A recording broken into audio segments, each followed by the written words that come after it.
Open your refrigerator and almost everything inside depends on one invisible machine. Milk, meat, leftovers, fruit, butter.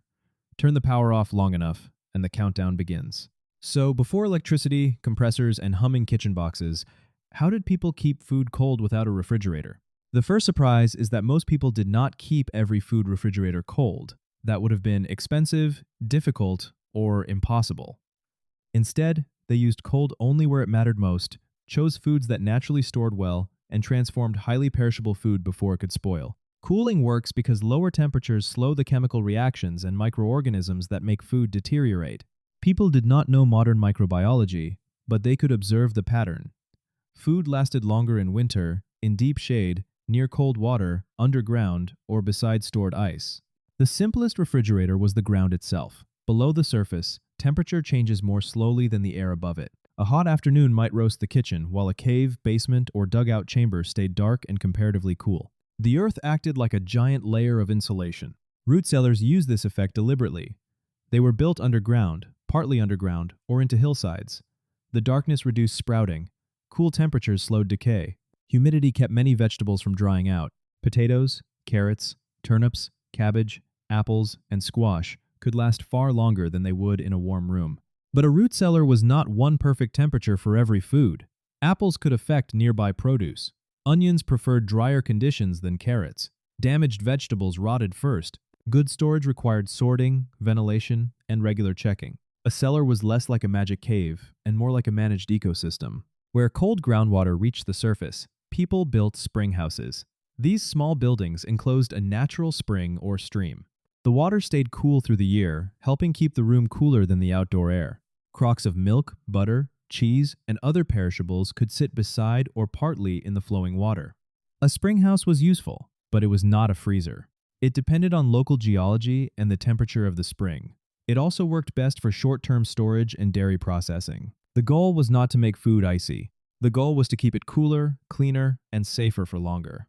In cold climates, winter itself became a supply of refrigeration. People cut snow and ice from frozen lakes, ponds, and rivers, then stored it for warm weather. The difficult part was not finding ice in January. It was keeping that ice from disappearing before July. The answer was an ice house. Some were underground pits. Others were thick-walled buildings. Ice blocks were stacked tightly and surrounded with insulating materials such as straw or sawdust. Meltwater had to drain away, because standing water transferred heat and helped the remaining ice melt faster. With enough insulation and careful packing, winter ice could survive for months. It slowly melted, but not all at once. That stored cold could chill drinks, preserve dairy, protect fish or meat for a limited time, and later supply household ice boxes. Cold had become something people could harvest and save. Pre-modern Persia developed one of the most dramatic versions, the yakhchal.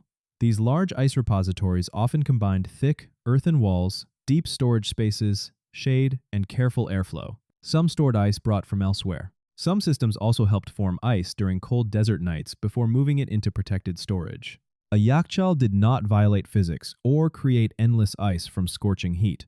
It exploited the entire environment: cold nights, dry air, shade, thermal mass, underground insulation, and very thick construction.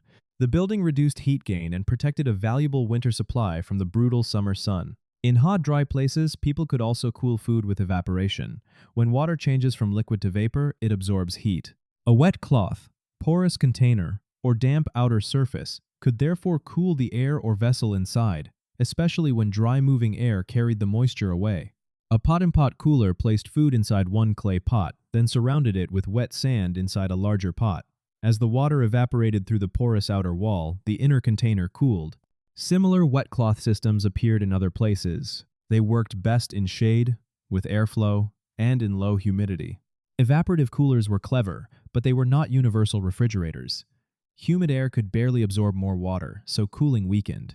These devices were best for produce and short-term storage, not for safely holding meat, dairy, or medicine at modern refrigerator temperatures. The climate determined whether the trick worked. By the 19th century, natural ice became a major business. Crews harvested frozen lakes in winter, cut the ice into regular blocks, packed it with insulation, and moved it by wagon, rail, and ship. Cities that never froze could still buy cold that had been collected hundreds or thousands of miles away. That led to the household icebox, an insulated cabinet with space for a block of ice. Cold air moved downward around the food while warmer air rose. The melting ice had to be replaced regularly, and the drip pan or drain had to be emptied. The appliance worked, but it demanded constant attention. Ice boxes also had limits. Temperatures were uneven. Ice melted faster in hot weather. Food odors mixed. Dirty meltwater or poorly cleaned surfaces could become a problem. People had refrigeration, but not the stable, sealed, adjustable cold that a modern refrigerator provides, almost without thought. The real system was always local. Northern communities could store winter ice. Farms with springs used cold running water. Dry regions used evaporation. Homes with hills or basements used the earth. Wealthy households sometimes maintained large ice houses, while other families relied mostly on foods that did not need cooling. And when cold was unavailable, people changed the food instead. They dried it, salted it, smoked it, fermented it, pickled it, packed it in sugar, or sealed it under fat.